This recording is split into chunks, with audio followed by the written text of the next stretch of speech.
Subscribe करें हमारे YouTube channel साधना gold को और पाएं वीडियोस सबसे पहले। बेल आइकन दबाना ना भूलें। ऋषभ देव के 100 बच्चे हुए, 100 बेटे हुए। ऋषभ देव जी ने अपने 100 बेटों को एक दिन बिठाया और सबको ज्ञान देना शुरू कर दिया। आपसे भी मेरी हाथ जोड़कर विनती है कि आप भी अपने बच्चों को बिठाया करो और आधे घंटा 15 मिनट अच्छी चर्चाएं, अच्छी आध्यात्म चर्चाएं बच्चों से किया करो। उन्हें संस्कार देने का यही एक तरीका है इस युग में। बिठाइए। और ऋषभ देव जी ने अपने 100 बच्चों को बिठाया और क्या कहा?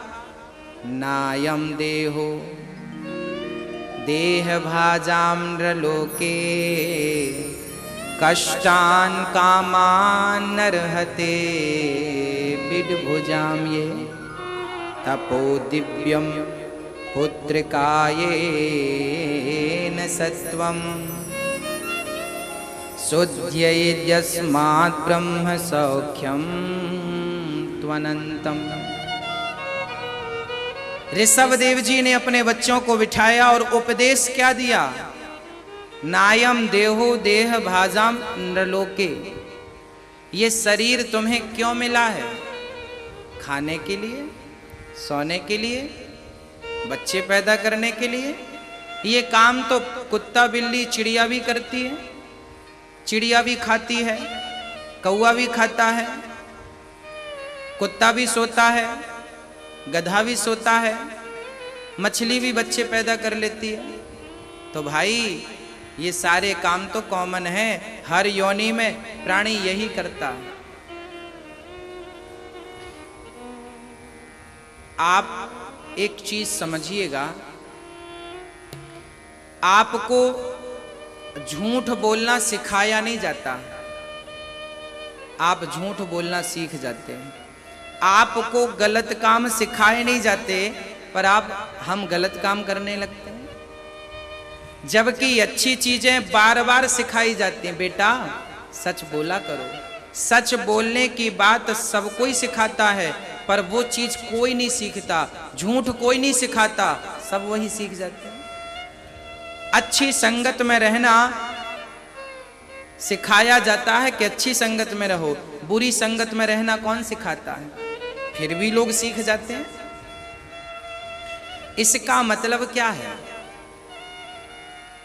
इसका मतलब यह है कि अच्छी चीजें सिखाने पर भी लोगों को नहीं आती, बुरी चीजें बिना सिखाए आ जा। क्यों? क्या कारण है? कारण यही है कि बुरे काम जन्म जन्म से करते आ रहे हो, तो उनकी हैबिट है, आदत है, उन्हें सिखाने की जरूरत नहीं पड़ती। भाई हम पिछले जन्म में यदि कुत्ता और बिल्ली और पक्षी रहे होंगे, तो हमने उस जन्म में भी तो खाया होगा, सोए होंगे, हमने भी बच्चे पैदा किए होंगे। तो वो भोगों की परंपरा पिछले जन्म से इस जन्म में आ गई।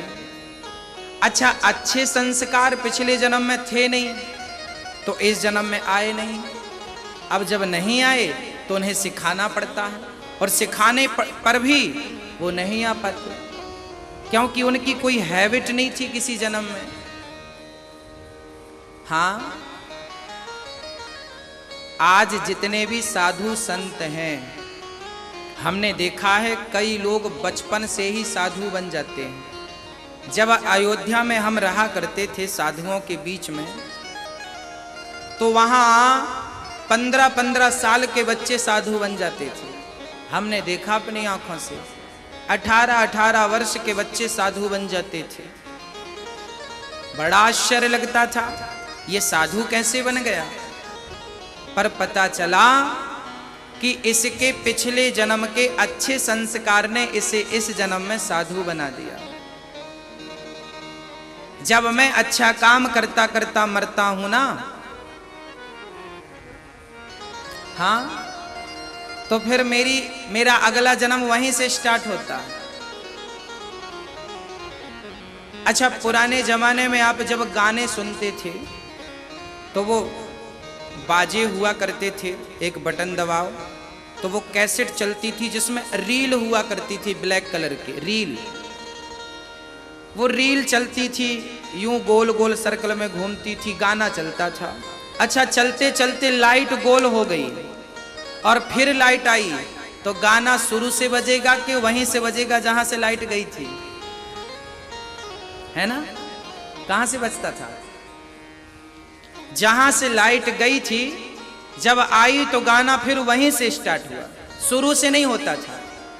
बस आपके पिछले जन्म में जो आपने किया, उसके बाद आपका जब दूसरा जन्म हुआ तो आगे की वहीं से स्टार्ट होती है। यदि हम पिछले जन्म में भोगी थे तो इस जन्म में भी हमारा मन भोग में लगेगा, कोई लाख प्रयास कर ले। और पिछले जन्म में हम योगी थे तो इस जन्म में भी हमारा मन भगवान में लगेगा।